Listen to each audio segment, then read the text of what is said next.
Hey everybody, welcome back to the Dungeon Dive. Daniel here. I hope you're doing well, and if you're not, I hope you are soon. Okay, and in this video we're continuing the top 10 re-evaluations, and in this series we're looking at re-evaluating, re-reviewing, taking a new look at all of the games in my two top 10 lists, the top 10 dungeon crawls and the top 10 adventure games. And this episode is, of course, focused on DungeonQuest, one of my all-time favorite games. So here on the table, I have the two versions of DungeonQuest that I own. We have an original Games Workshop game, which this isn't the original version of the game, but this is the original kind of English version that was based off of a Swedish version. This came out in 1985, and it was designed by Jacob Bonds and Dan Glimney. And here we have the Fantasy Flight Games Revised Edition.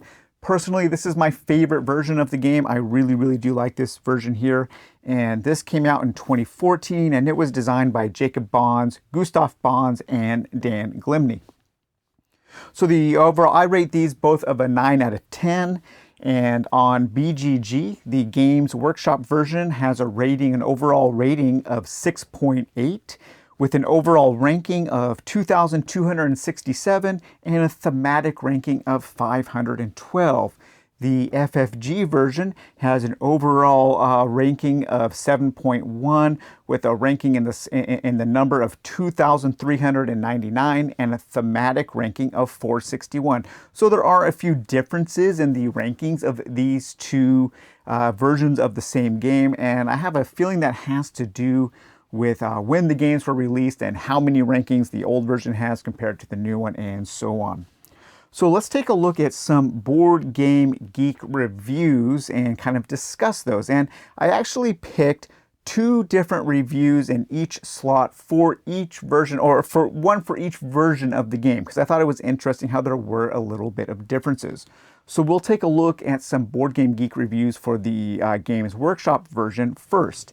And let's start with a really negative review, somebody who ranks as a 1 out of 10. Let's take a look at this review by D. Kearns, and they published the review in May of 2013, and they gave the review a 1 out of 10. So D. Kearns says, pointless, frustrating, and futile. Mercilessly abuses the elegant rock, paper, scissors mechanic that's in the combat. Even the worst dungeon crawl you can think of is a work of genius compared to this mess. No one wins, no player interaction, and no decisions to be made. Simply awful. So they also have an update. Watch the new FFG version being played at Gen Con and had forgotten DungeonQuest's biggest sin. It's slow as hell. God, watching this was a bore. Anything this utterly random and punishing should be brisk and not the tedious, cumbersome, and plodding chore that it is. So I understand people not liking the sheer randomness of this game. That is something that I really appreciate. But it is true there are very few decisions. This really is just kind of a press your luck, see what happens as you go. I do disagree about it being cumbersome and tedious and a plodding chore, because really I think that game plays pretty quickly, but I completely understand that really negative review. Let's look at a ranking of a 6 out of 10, a review that rated this a 6 out of 10, and there are quite a few of these. And the one that I picked was from Enzo622, and they posted this review in December of 2016. And Enzo622 says, I think every gamer needs to die in DungeonQuest at least once. I totally agree with that. That's kind of a dungeon crawling rite of passage to die in a game of DungeonQuest, especially if you get to die on your first turn. I think that's just something that everybody needs to experience at least once if you like this genre of tabletop gaming. Let's go back to the review. And die you will, because the game is brutal. Wonderfully brutal. I love going into Dragonfire Castle knowing that I will die and only wondering how it will be. I've died in just about every possible way in the game. Bottomless pit on the first turn. battle with a monster, trapped in a ceiling collapse as the sun goes down, flamed by the dragon, trapped against the dungeon wall by the rotating room, and one tile away as the sun goes down. I loved every one of them. And when you do make it out, you appreciate it. Life is precious. I think that's a really good description of this game, because the brutality, the death around every corner found in this game really does create a sense of high drama, high risk, high reward, very high highs and very low lows. And those are things that I enjoy about most of the games that I love. They continue. It's really just filler material, and with all the setup, it's onerous for such a light experience. Overly so that I couldn't recommend it to many people. But I have a nostalgic soft spot for this, and with the right crowd, it can be good for some laughs. Best to set up and plan on playing a couple of times, at least to justify the effort to bring it out, as well as give everyone another chance, especially those eliminated early. It is true, there is a little bit of setup. There's a lot of cards, a lot of decks of cards. You just really have to shuffle them one time. But whenever I set this game up, I always plan to play it at least twice, maybe 3 times, even when I'm playing with other people. It plays pretty quickly. It's almost like a party game. It's almost like a game of Escape the Dark Castle or Escape the Dark Sector. And I think those games do have a lot in common with DungeonQuest. Okay, so now let's look at a review for the Games Workshop version that rated it a 10 out of 10. So this person loves the game, and this is Black Simon, and they posted their review on August of 2012. And Black Simon says that this is a love it or hate it. Well, I love it. Survival rate below 15% as far as I'm concerned. I think that's true. I think they mentioned the survival rate is around 14% in the book here for the Games Workshop version. So this one is only for masochists, but I think this is one thing that makes this game so interesting. It really gives you this hopeless feeling of what it's like to be lost in a deep dungeon without any hope. Other games always give you the feeling that dungeon crawling is like going down, grabbing all the loot, finding some magic items, and bashing a bunch of weak monsters that come your way. But that's not the case with this one. This one really is doom. Even the potions you find from time to time only have a 1 in 3 chance of actually healing you. And if you're out of luck, the unstable potion you thought to be a healing potion instantly kills you.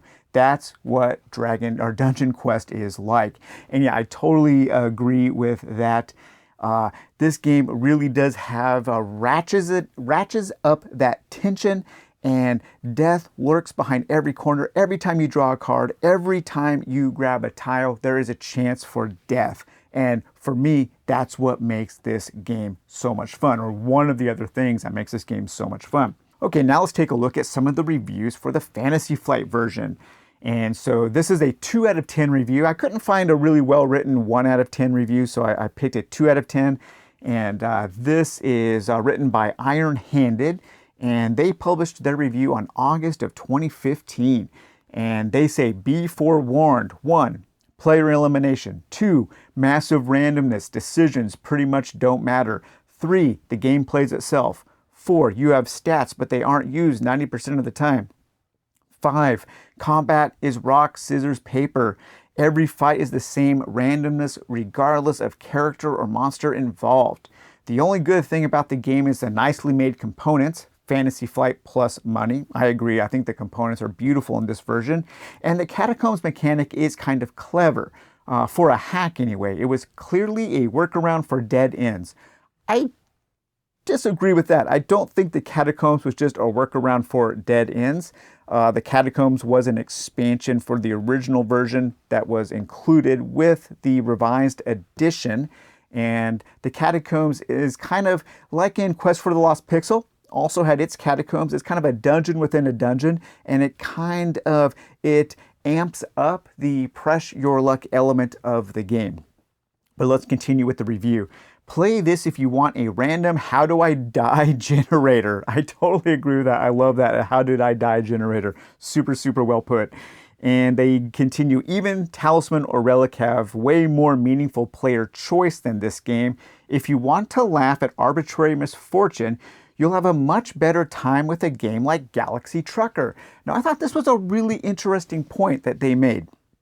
And it made me think a little bit, because I have played Galaxy Trucker, and in some ways, Galaxy Trucker is very similar to DungeonQuest, even in the sense that you are drawing little tiles and placing them out. But instead of building a dungeon like you are in DungeonQuest, in Galaxy Trucker, you are building your spaceship with the little tiles, and then you run your spaceship through a gauntlet of misfortune. And I hate Galaxy Trucker. It is one of my least favorite games. And I think the reason why I dislike Galaxy Trucker, but I love DungeonQuest, is that for me, Galaxy Trucker is a really long game. The games I have played of that have gone on for way too long. They always overstay their welcome. And a game like DungeonQuest, for me, never overstays its welcome. So it's really interesting how people can look at a game with a similar kind of level of misfortune and luck and bad things happening and have very different perspectives on them. I really do like that. So I was really glad to discover this review and read about how Iron Handed felt that this game compared to Galaxy Trucker. Very, very cool. Okay, let's go to a 7 out of 10 review, and this is from Norairo, and they published their review in January of 2021. Norairo says, best version of this classic shut down your brain dungeon crawler light. I agree, I love this edition, I've already said that. They continue, newbies beware. DungeonQuest is essentially a box of random mishaps that befall your characters at every turn. So don't come here looking for deep gameplay experiences or strategic flourishes. It's mostly about seeing how far you can push your luck before the dungeon kills you. Absolutely true. Absolutely true. Let's continue. It's usually a final game of the night type of game, which you bring out when you want to keep playing but your brain is fried. It's a perfect way to end the night with laughter after going through other meatier games. Totally agree with that. This, at its core, is kind of a dungeon crawling party game. Again, very similar to Escape the Dark Castle, and that's normally how I would play Escape the Dark Castle. Is at the end of a night, after we've played some meatier games, some heftier games, maybe some more serious games, maybe we've had a little bit too much to drink, we bust out Escape the Dark Castle, and that game just leaves us with a great feeling. We always leave a night of gaming after having played Escape the Dark Castle, having fun and laughing. And possibly, because both of these are out of print and very expensive, if you're looking for a similar game to fit in that similar slot that might give you the same kind of feeling, Escape the Dark Castle might be an affordable alternative. And so think about that. If you are interested in this game for what kind of game this is, you might want to look at Escape the Dark Castle. That's a really good point there. Okay, so let's continue with Norairo's review. FFG did a great job streamlining the components and rules on its original release, and this revised edition, yes, this is the second edition that FFG put out. On the release of this revised edition, besides adding some additional variants, solves the only issue with the previous release, which was to shove in a completely unnecessary strategic combat system. So I don't know what combat system was originally introduced in FFG's first version. I usually only play the solo combat mode, or a fan-made simplified combat expansion that we'll take a look at. So let's continue. This one brings back the rock, paper, scissors mechanics that dial the monster combat back to what it was supposed to be, a minor inconvenience during your usual dungeon crawling rather than a game stalling event. This was probably something most people were house ruling anyway with the previous version, but it's nice to have it in the proper release. Definitely the version to get if you are looking for this game. Beware Dragonfire Dungeon. Yeah, the combat is the one thing that I think really falls in this game. Even the rock, paper, scissors method is so random, and there's really no thought to it at all. I would rather just roll dice and see what happens because it's faster, it's quicker, it's less fiddly, and so I use a modified dice combat system that we will take a look at. Okay, so now let's read a 10 out of 10 review for the FFG version, and this was published in April of 2016 by HiveGod. And HiveGod says that this is less a game and more of an experience. You play it for the express purpose of stepping into a dungeon and seeing what happens next. Totally agree, and I love that. They continue, and instead of being a standard fantasy dungeon where you murder everything in front of you and load up on loot, it's more of a realistic fantasy dungeon where you are mostly just there to supply the scary skeletons and spilled coins for the next adventurer.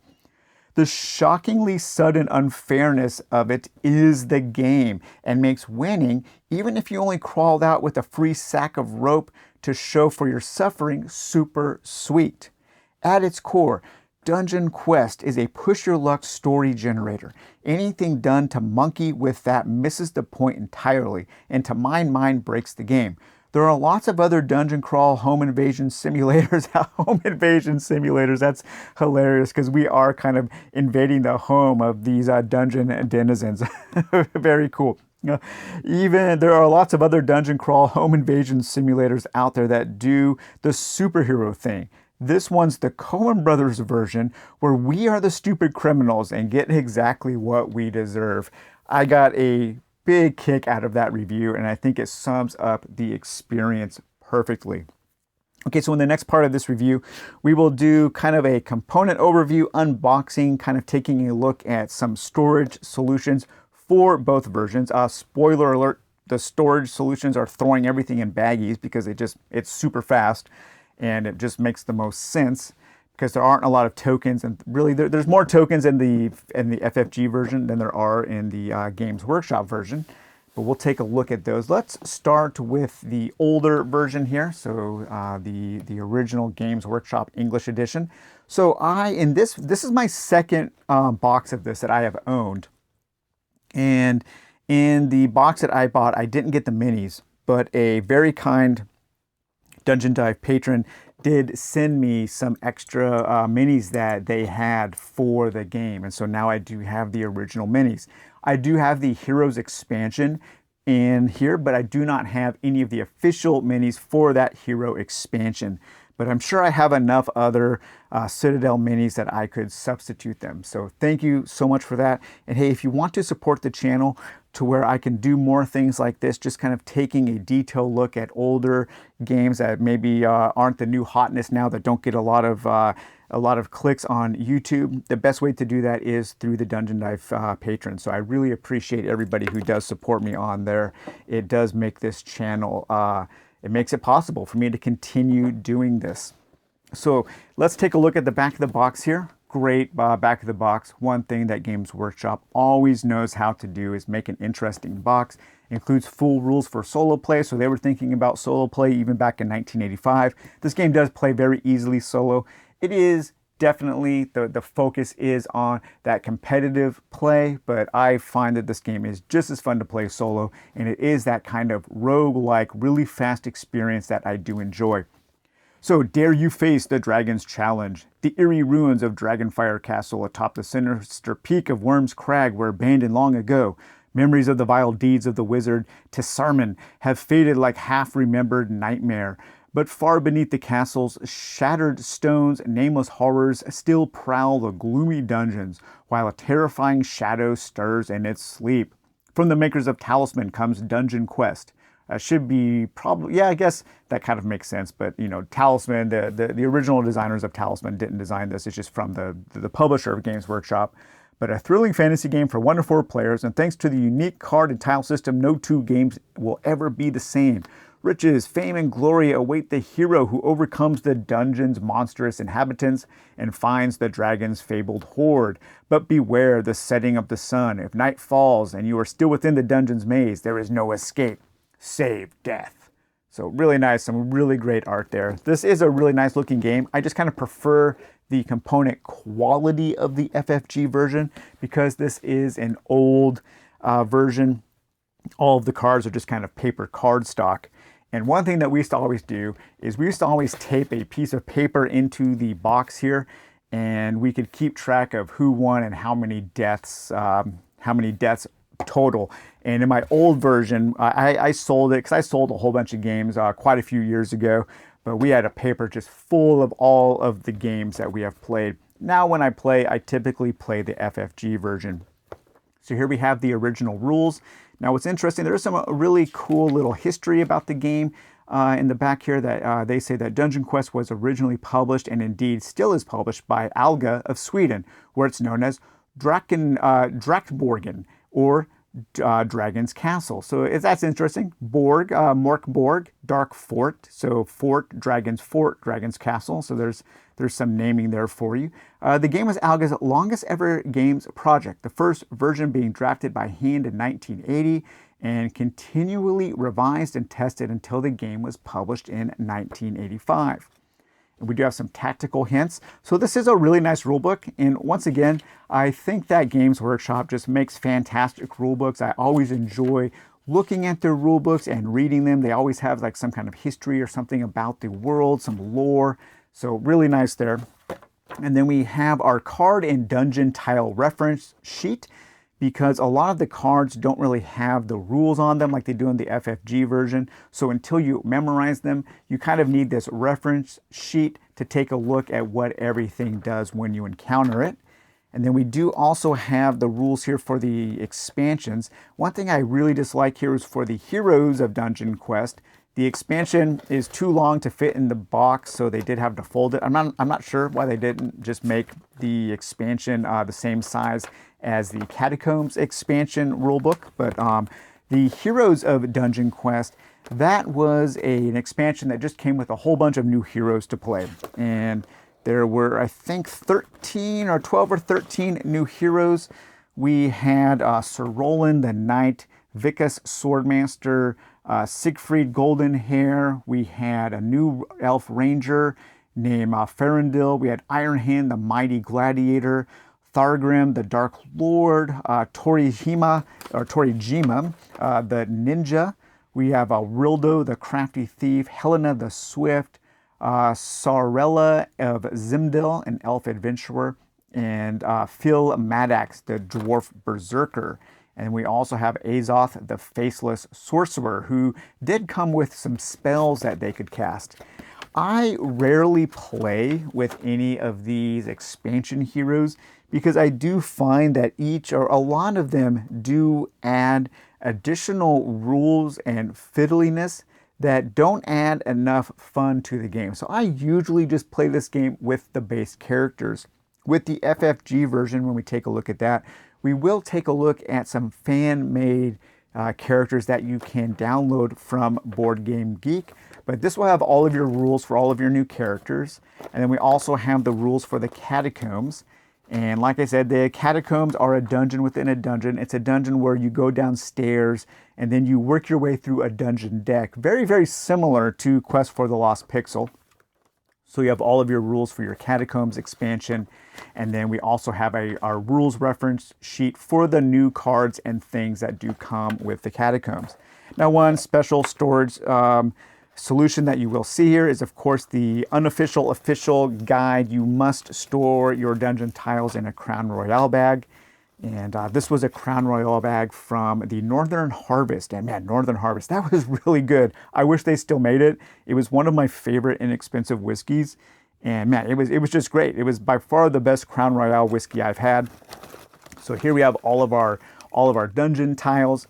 Now in the old version, they didn't have any kind of back. In the new FFG version, they do have some back art. But these will be all of the tiles that you will be drawing from. There is your bottomless pit there. And you can die on your very first turn in this game. That is totally possible. We have different chambers and different corridors and different dead ends and different types of traps. And you can meet a wizard who will rotate the room and all kinds of stuff. So there's all of our dungeon tiles. And then I just have a few of the little tokens in a baggie here. So these are your catacomb tokens for when you discover a catacomb. And you can place your stairs going down or your stairs going up to escape. And then the Catacombs expansion also came with these Snotling chits. And so these are when you are fighting Snotlings, and there are a whole mess of them. You know, you're fighting a whole group of Snotlings in a corridor, and you're working your way through them like the little cannon fodder that they are, the little minion fodder that they are. But these don't come in play too often. As the game progresses, what you're trying to do is you are trying to work your way to the dragon's treasure hoard.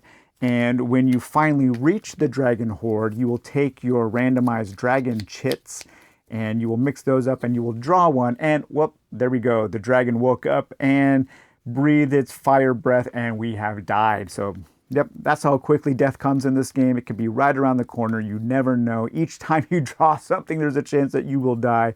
But most of the time you're going to draw and the dragon is going to be asleep. And then you can pilfer the dragon's treasure.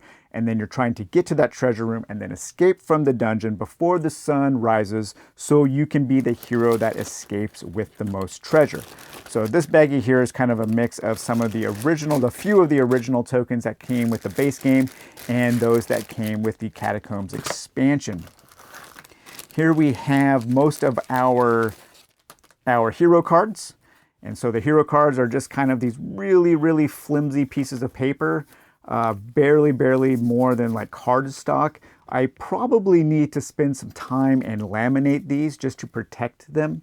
I'm surprised that they are still in this condition here. But the reason you need that extended rule book for all of the heroes is that none of the additional heroes have any of their rules printed on their character card.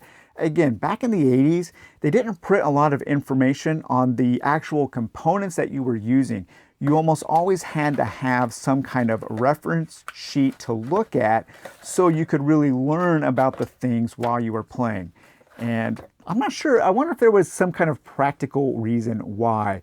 I don't know if printing quality has gotten better to where in modern, newer games they can print text that's smaller and still eligible. I don't know. Maybe they wanted to keep space on the card for some filigree and some things that make them look a little nicer. I'm not sure, but I would have liked if each of the new characters with their special abilities had some kind of reference card so you didn't need to constantly be referring to that big kind of fold-out manual, especially when you are playing with other players and you don't have to pass that thing around until everybody remembers what their special powers are. But here's all of those character sheets. Some of them are a little longer because they might have an extra track where you're keeping track of an ammunition or something. And then here we have some of these shorter ones here. And so the art is pretty good. I like the way everything looks, but it is just really, really flimsy. And so I do need to laminate these, I think. Put those away there. Here we have our combat cards. Again, it is just rock, paper, scissors. The hero draws a card. The monster player draws a card. There's really no strategizing at all. We used to just always do this completely at random, and it would just kind of drag on and on. The combat was not exciting. You know, a leap aside was better than a mighty blow or something like that. If a mighty blow hits a slash, you just have the rock, paper, scissors between leap aside, mighty blow, and slash. And then depending on the outcome, you will do damage. There's a little chart on the game board that you can also look up to see the damage. I would always just revert to rolling dice and seeing what happens because combat is more of just a little roadblock. It's a little speed bump in this game. The focus is not on the combat. And so simplifying the combat with simple dice rolls, I think just makes the game better. We have a few more little pieces of chits here, little chits here. These are some of the rings and some of the magical things that you can find. We also have these little tiny combat cards that you can use, but these are for the rings and different things, and you can draw these at random. Again, none of these are very high quality, and they do all have just cardboard backing, so no art on the other side. So that was just... You know, that was state of the art back in the 80s. People didn't think about stuff like that. I think it was a cost-cutting measure. You know, they only had to print on one side of the chipboard just to keep the cost down. We do have some of those cones. I don't know if these are the original cones. These cones are used for life, and they are used to keep track of ammo and things like that. There's no experience points really in this game, and they ended up using these cones in the third edition of Talisman. So I like these little cones. They're nice because they do stack. And I'm not sure if these are the original dice. I have added a D8 and a D12 here, just for some of the different dice versions of the combat that I have used over the years. And then we have all of our cards here. Let's take a look at the board. Let's take the board out. So this is an old school board. And the board, like the Talisman 2nd edition, is a puzzle piece board. I don't mind these. I think they're kind of cool. So we can place that out there. And then it is a little warped over the years. My board has gotten just a little warped, but it stays together pretty nicely. It's kind of, I don't know, just warping a bit in the middle there.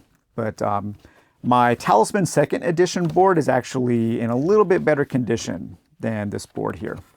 But here we have our board. So the players will start in the towers in the corners, and they will work towards the center here where the dragon is sleeping, hopefully trying to get treasure, and then they have to make their way out. And every time you take a turn, you just draw a bag, you draw a tile from your bag randomly, and then you move into that tile and do what it says. Sometimes a portcullis will fall behind you, and you'll have to do kind of a strength test to get by it. Sometimes you will have to do traps, but mostly what you're going to be doing is you will be drawing from a whole bunch of random cards.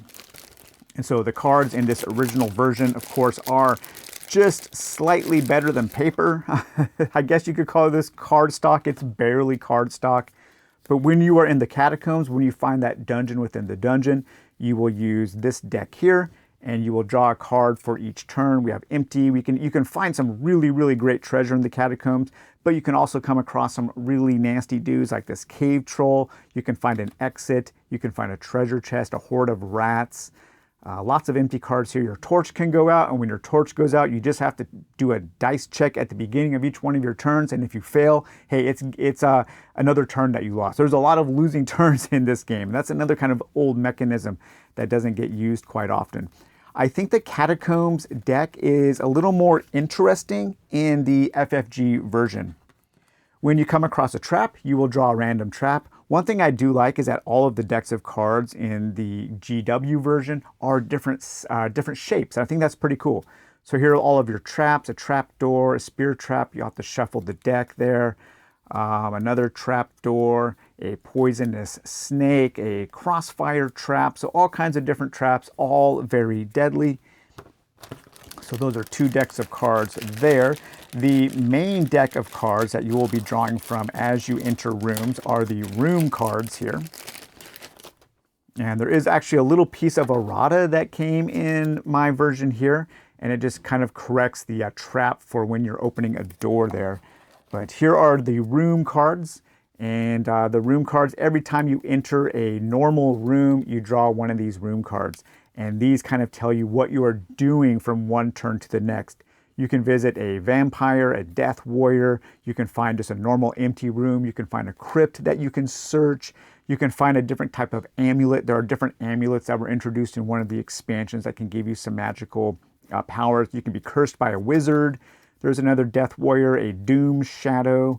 So the Catacombs expansion does also expand the rooms deck. So I think that's one reason why it's pretty cool.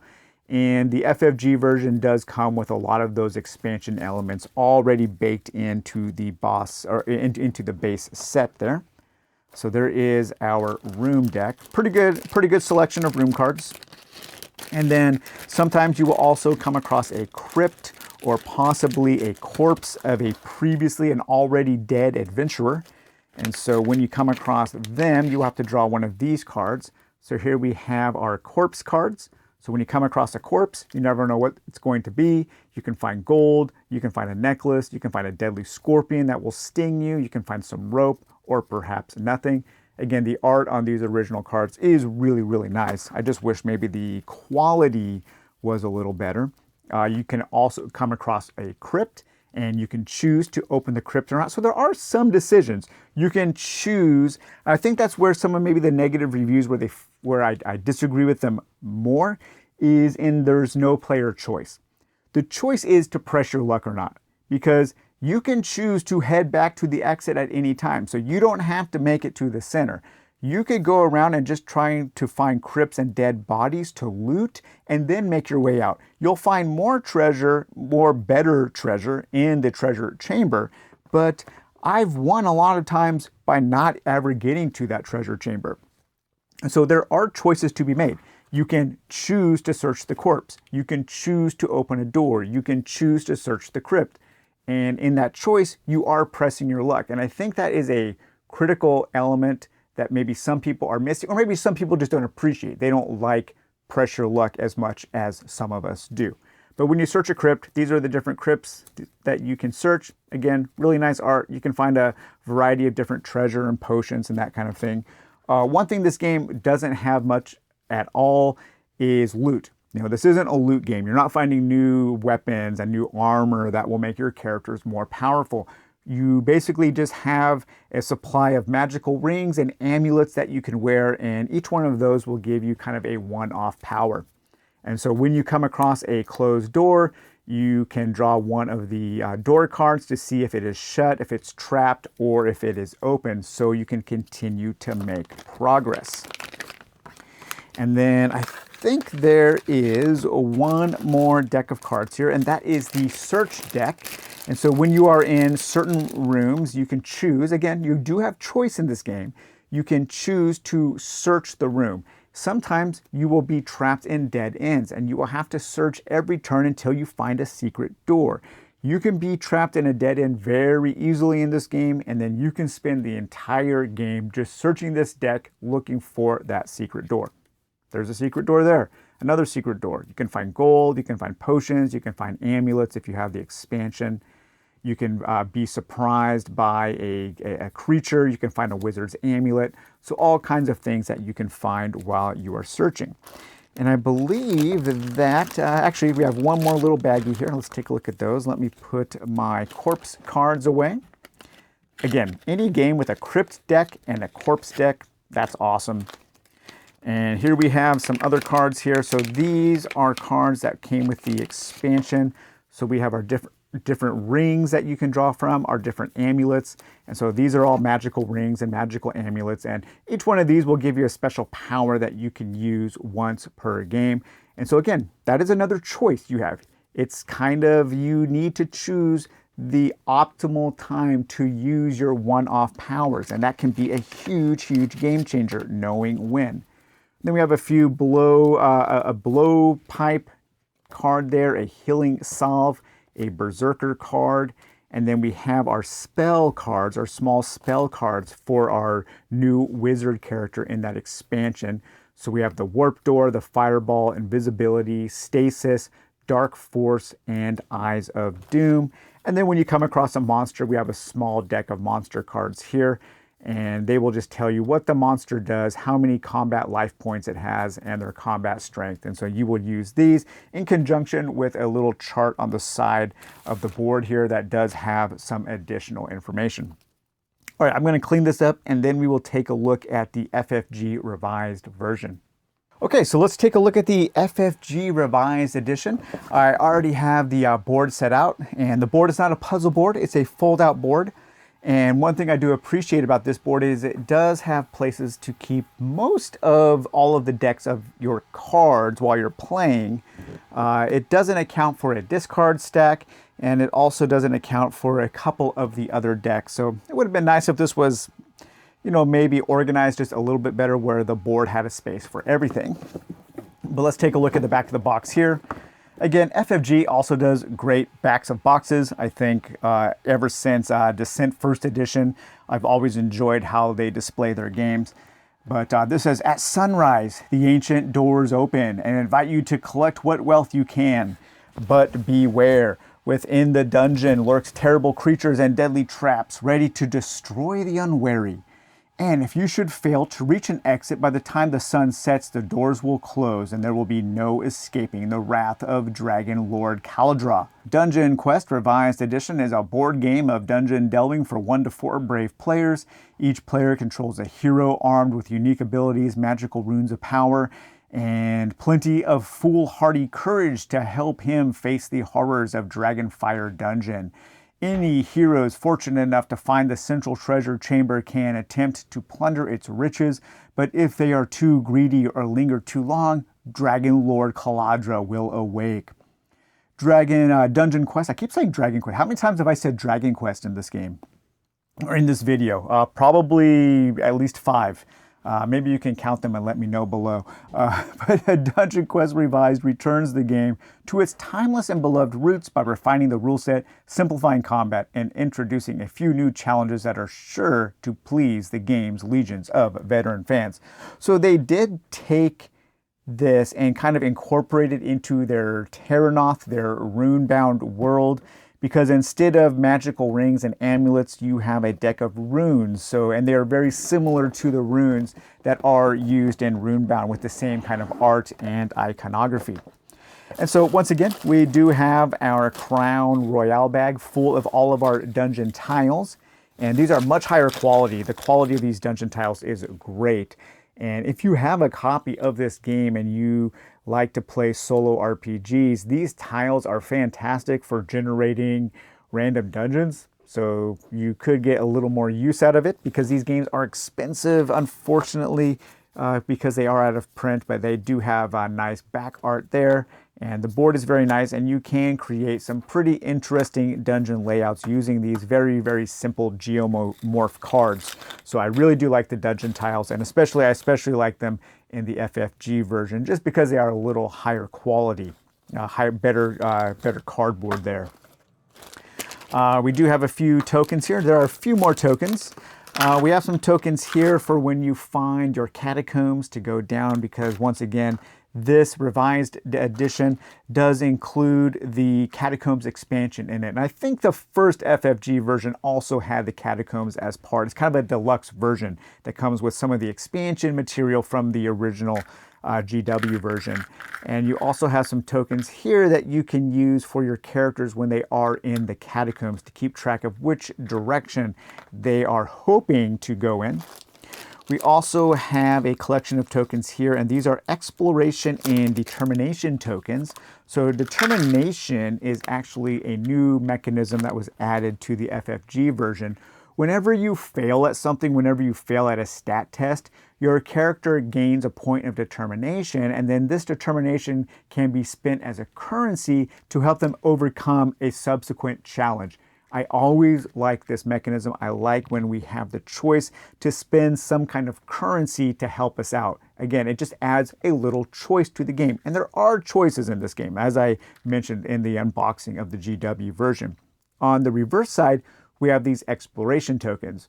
And this will help you keep track of which chambers you have explored, because each chamber can only be explored once. So those are pretty handy. We do have some health tokens, so you don't have to keep track of your health on a little track with a cone. We have health tokens, very similar to the other kind of health tokens that FFG was releasing in their games at this time.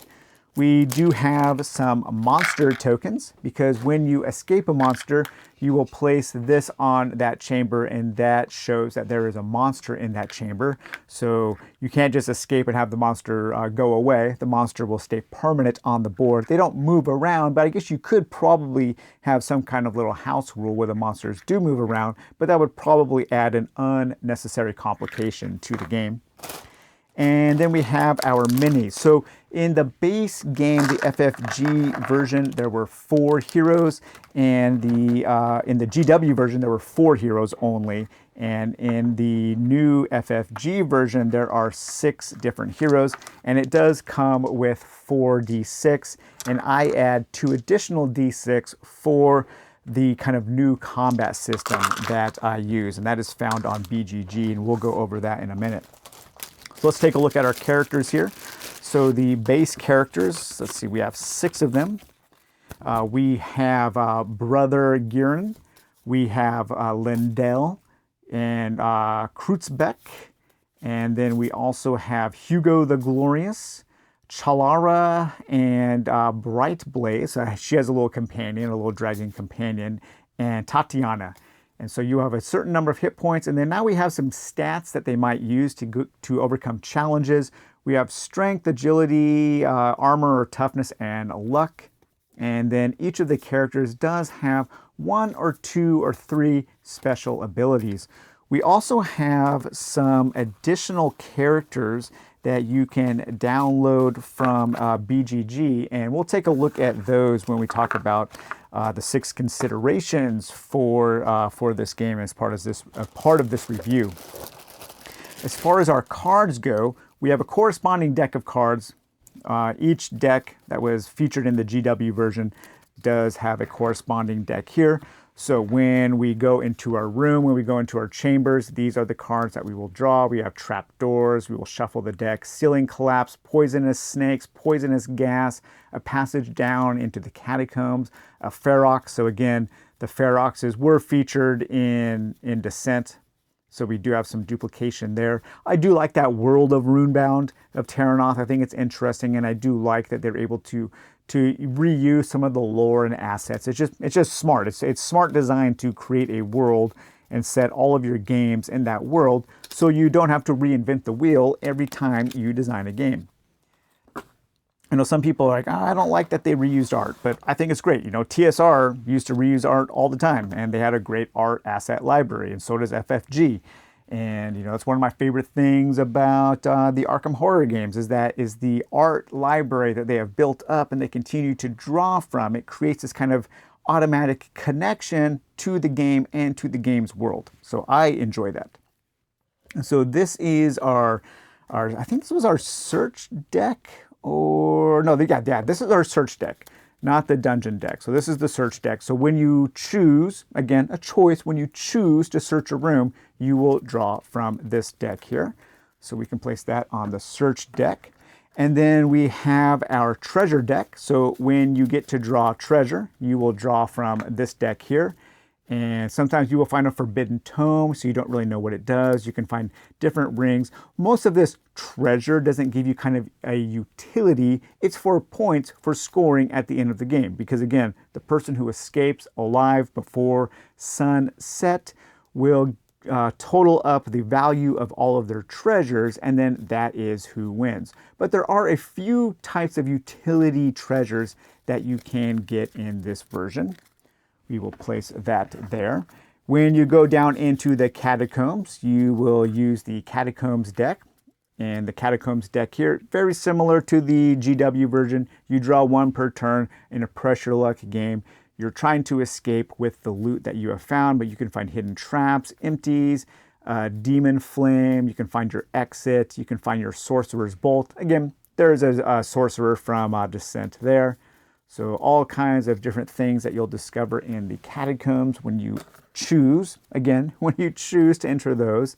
Here we have our dragon deck. So again, when we reach that middle chamber here, we will randomly draw a card to see if the dragon is asleep or awake. The dragon is sleeping, the dragon is sleeping, and the dragon is sleeping. Okay, so we could have looted 3 times and found 3 very, very powerful treasures. But there is that one, the Dragon Rage. I think one thing I do like is the dragon art in the GW version more. It's a little more menacing, so I do appreciate that. But there's our dragon deck. And then we have a few more decks of cards here.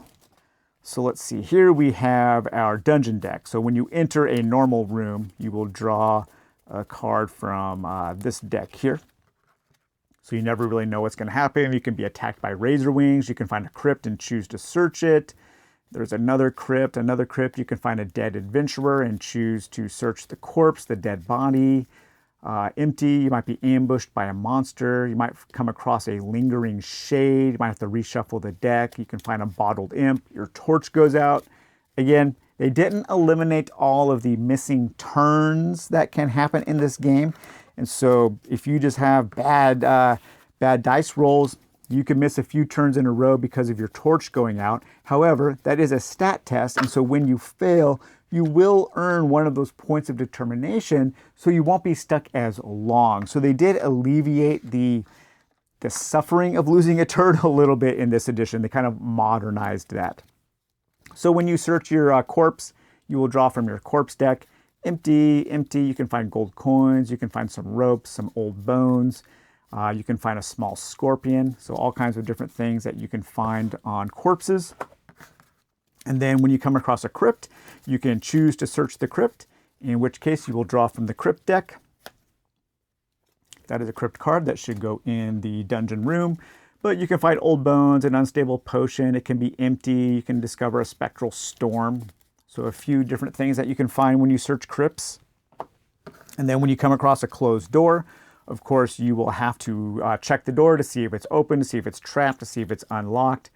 Door opens, door jammed, a spear trap, the door opens, the door is jammed. spirit trap and a reshuffle card there. And then we also have our trap deck for when you come across a trap. Let me find that. Where did my trap deck go? All right, I need to back up a little bit. I accidentally had my trap deck mixed in with my search deck. So the search deck didn't have all of those traps. I forgot I accidentally shuffled them together for some odd reason, just a massive failed reason there, but that's our search deck. So the search deck doesn't have the individual traps in it. The trap deck has the individual traps. And so that's where you will find all of your traps. So just ignore that original flip through of the search deck there. And then here we have our different runes. And so the runes take the place of the magic rings or the amulet. And again, if you've played any of the Runebound or any of the Terranoff games, you will recognize some of these runes: the Rune of Death, the Teleportation Rune, the Rune of Vision, the Rune of Dragonfire. And these will give you some kind of ability that you can choose to use at the best possible moment. And then we have these combat cards. So these are used for the rock, paper, scissors combat, but I don't play with those, so I almost never have these out. And then finally, we do have our monster cards. So we have sorcerers, golems, trolls, and the monsters, it's basically just art, your escape penalty for if you try to escape them, and their health. So there's really no differences with the monsters. You know, you can try to come up with a little story or a little narrative to make them different. But again, the combat in this game is more of just a roadblock. It's more of just a speed bump. It's not meant to be the focus of the game. It's just another challenge, another thing that's trying to kill your characters. And so that would be the different monsters that you fight.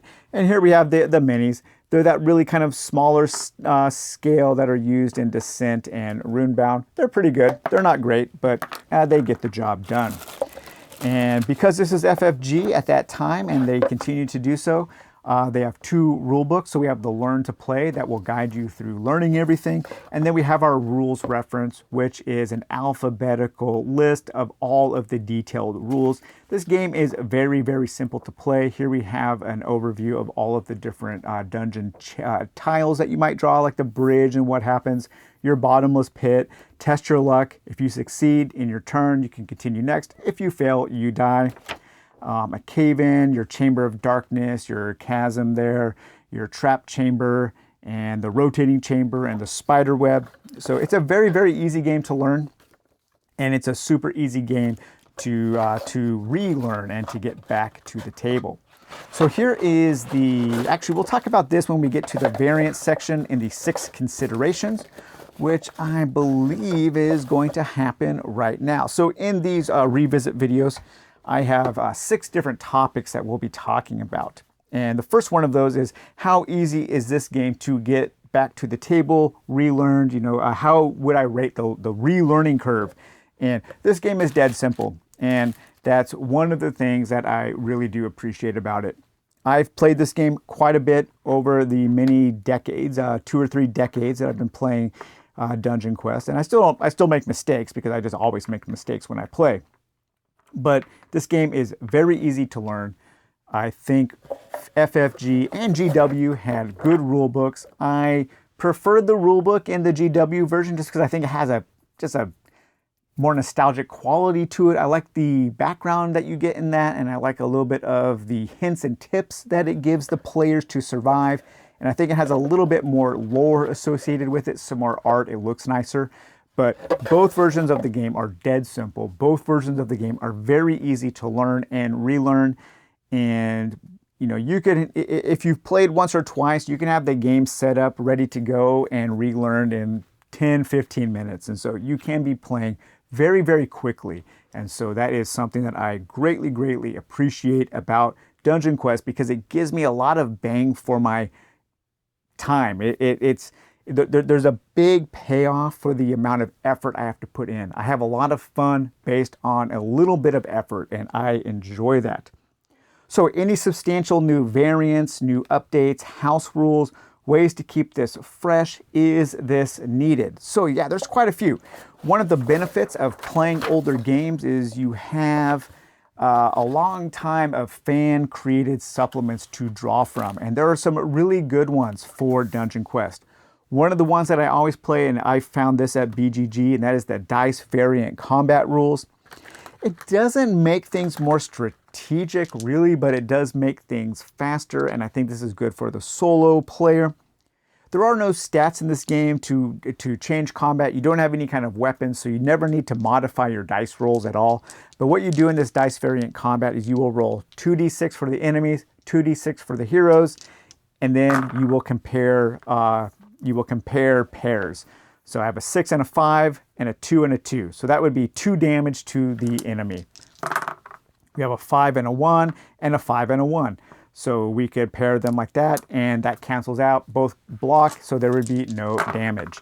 Here we have a 5 and a 2, a 5 and a 4, and so the 5 would block, but the hero would do 1 damage to the enemy. Very, very fast, very simple, somewhat elegant. I really like this dice variant here. On BGG also, some players have created new characters, and I printed those out on sticky paper and then stuck those to some chipboard to make them. And so you have updated versions of the 6 characters. In the base game, the 6 characters, their special abilities don't have any kind of cool names associated with them. And so in the updated versions, you just get names for their various abilities. So no new powers or no rebalancing or anything, just updated names. But then we have a few new characters. Now, some of the text is super, super tiny here. And I think that, Wildo the Crafty here, a thief character, I need a magnifying glass to read all of his abilities. But you can pick locks, search, a dagger, unarmed, a burglar, or a thief. And then we have Wimblefoote, Tusslebobble, and kind of a Hobbit-style character. We have Helena the Swift. We have Thargrim the Dark Lord. We have Torajima the Ninja. Lady Nellie Cochrane. We have Finmark Leaf4. So this is a wizard character that has a certain number of spells that they can spend their life points to cast. I think that's pretty cool. We have Bavo Alzate. Joshua the Craven. We have Hammond-Lug Boulderfoot. I love that name. Oh man, and here we have the Pit Fighter, so Iron Hand the Mighty. And then we have our 6 original characters: Hugo the Glorious, Brother Garen, Lindale, Krutzbeck, Chalara, and Bright Blaze, and Tatiana. And so this is one pack of characters that you can download. There are others also on BGG. People have created rules for more pre-made adventures where you will set things up a certain way. There's even, somebody even made a campaign rule. So I haven't played that because it does take quite a bit of finagling with all of this stuff. But it seems kind of cool if you want to create or play with persistent characters from one game to the next. I'm going to combine an element here because our 6th topic is always a couple special considerations. And I'm going to take one of those special considerations and move it into this topic, talking about fan material, new variants, and house rules, because I did want to discuss the 3 new expansions that I made a whole video for. And I think I need to apologize for that video a little bit, because I assumed, maybe wrongly, that these fan-made expansions would be available in forever, or at least the files would be made available, so if people wanted to DIY their own expansions, they could. So I made a video announcing these new high quality, amazing new fan expansions, and the designer had an Etsy store, and for a very, very brief period of time, these were available on the designer's Etsy store. They sold out, and now they are gone. They are just, you can't find these anywhere. There are no digital files. The designer's Etsy store no longer exists. There is a thread on BGG to express interest in getting digital files. I will post a link for that below. So if you are interested in these, please post there. I know the designer is on BGG, and I'm not quite sure what happened. I almost feel duped in a way, because I did a video for these cards and people wanted them. Only a few people were able to get them, and now they're just gone. And it's really unfortunate because these new fan expansions for Dungeon Quest are fantastic. And unfortunately, I really can't imagine playing this game without them now because I think they are so cool. So I'm not quite sure why the designer hasn't at least released these as DIY so people can make their own cards or make their own charts from the text on the cards. So the 3 fan expansions here I'm going to show you, but again, I do apologize for kind of hyping them up. I didn't know that they would be in such limited quantities. But we have we have the merchant here. And so the merchant, as a new action, you can choose to visit the merchant when you're on a normal tile. And when you visit a merchant, you can draw 3 cards. And then these will be 3 items that you can buy by exchanging the treasure that you have found for these items. And these items will give you different things to do. And these items will also add some player interaction if you want more of that in your games. But you can find different items and they will just give you different bonuses and different ways to handle the different situations. So there are some rings, there are some amulets, there are some ways that can help you in combat, some ways that will help you avoid traps, a little bit of armor, ways that can help you explore. So all kinds of things that you can spend your treasure on. Now, you have to think about that because the goal of the game is still escape with the most treasure. And so if you spend 50 on this bottle of might, well, that's 50 points that you've lost. And the bottle of might at the end of the game is worth nothing. Some of the more powerful treasures are still worth something if you get out. And so it's not a complete loss of victory points to purchase some of the items. Again, that adds a really cool choice, a really cool kind of balancing mechanism to that game. My favorite of these 3 expansions is the events expansion. Every other turn, you draw a random event. You guys know that I love random events and dungeon crawls. It's probably my favorite thing in gaming. I love random events. I love drawing from a deck of random event cards or rolling up on a chart of random events. But every other turn, you will draw a random event. You can come across the merchant. You can find nothing, have a nice peaceful turn. There are beneficial cards, there are negative cards. This is kind of another thing where there is luck involved. It's not super swingy though. None of these, I don't think, have like an instant death or an instant win. So it's not like super bad or super good. There are some things. Sometimes you will get bonuses. Sometimes your stats will update. Sometimes things will happen good for everybody in the dungeon. Sometimes something bad will happen for everybody in the dungeon. So really, really cool. I like that deck a lot. I think it adds a lot, and we'll see that in the gameplay example that I'm going to do. And then finally, there is the Haunted Halls expansion. And the Haunted Halls expansion allows dead characters to continue playing. When your character dies, you become a spirit, and the spirit moves through the dungeon and haunts the other players and can attack them. So it adds a little bit of PvP, again, some player interaction.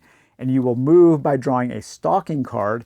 And when you land on another character, you draw a haunting card to see what kind of damage you have done to that character.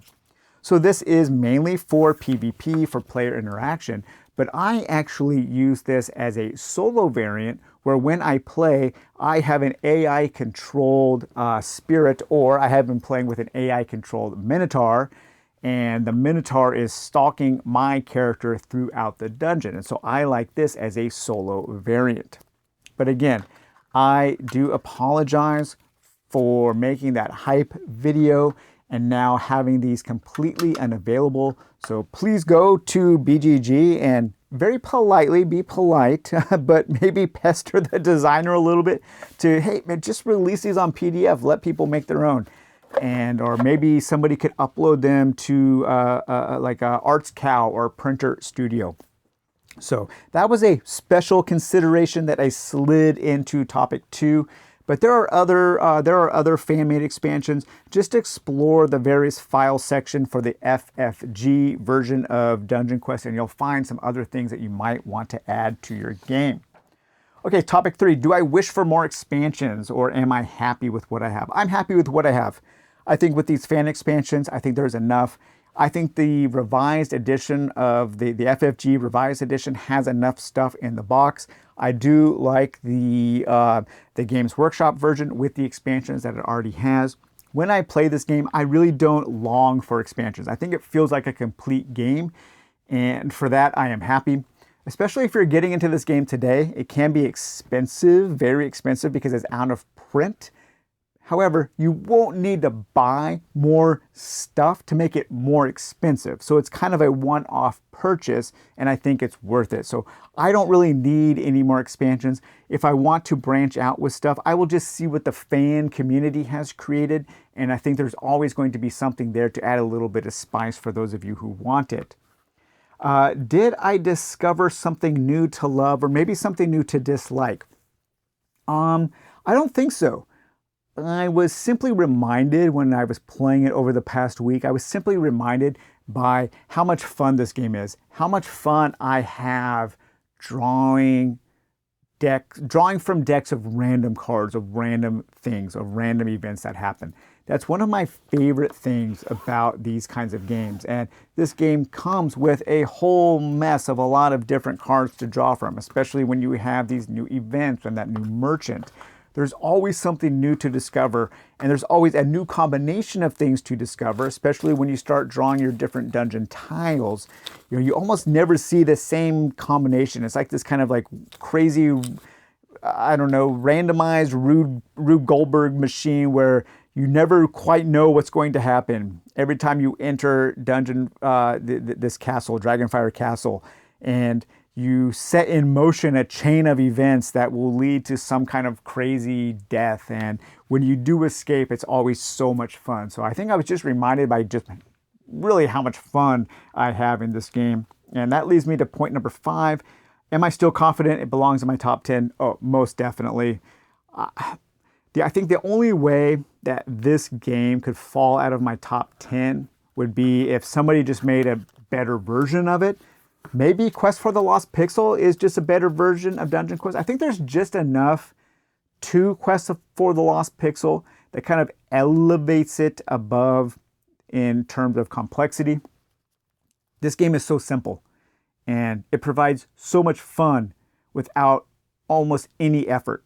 And that is something that I love about Dungeon Quest. So if somebody made another similar game or made the ultimate version of Dungeon Quest that maybe came with more cards in each of the decks with more random things to happen, maybe I would like that more and that would take over. But this game is kind of tailor-made for me. This is one of the games that just made me fall in love with this genre because I find it elegant. I know people who are into Euros will be like, well, El Grande is elegant. Yes, El Grande is elegant. El Grande is the most perfect game ever made. I think El Grande is a perfect game. If you tweak the combat a little bit in Dungeon Quest, for what Dungeon Quest is, for what it is trying to be, I think it is almost a perfect game. And I know that for some people, that perfection is just not what they're looking for. They're not looking for what Dungeon Quest has to offer, and that completely makes sense. I get that. But if you were looking for a very random rogue-like dungeon crawling experience that can be played quickly and that you can have a lot of fun with, it's really hard to beat this game. And so yes, special consideration. I already mentioned that those fan expansions and how I needed to apologize for that.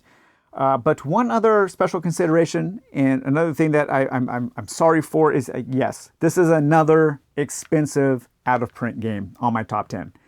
A lot of my games on my top 10 are either out of print, hard to get, or expensive, sometimes all three. And I don't do that on purpose. I'm not purposefully setting out I'm going to make a top 10 of games that no one can find unless they happen to have a time machine that you can go back in time and grab a cheap copy. It just so happens that the games that really connect with me, typically they're games that maybe don't connect with a ton of people, and so they are smaller print runs, and maybe they are older, because I do appreciate this kind of older design where games were a little more streamlined, a little simpler. They weren't trying to be so much. They didn't have campaigns and tons of story and stuff to read. And if FFG, if they continued making Dungeon Quest I wouldn't go back and say, oh, you have to buy the GW version or you have to buy this old revised edition. I would just recommend whatever new version is out. If you could go to Target and still buy this game, that would be fantastic. I don't love it because it's out of print or because it's rare or because it's expensive. I love it in spite of all of those things because I wish more people could have access to this great game. And when I sit and praise this game, I do feel a little bad about it because, you know, if I made you interested in this game, maybe you're new to the hobby and you don't know about this particular game, and you go on eBay and you see this game is like $300.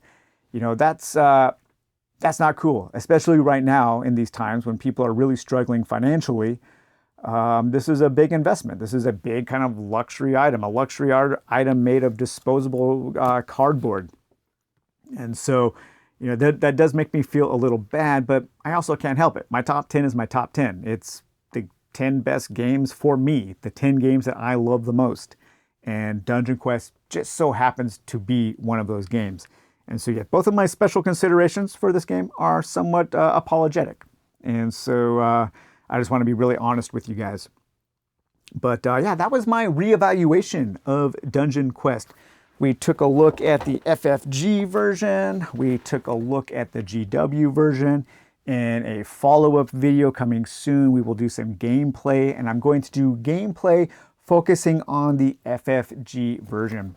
So, all right, everyone. I hope you enjoyed this top 10 reevaluation of Dungeon Quest. Let me know your experiences with this game. And if you just have fun having random deaths in a dungeon, let me know how many times you've died on the first turn. I always love hearing stories like that. So we will talk to you later. Bye-bye.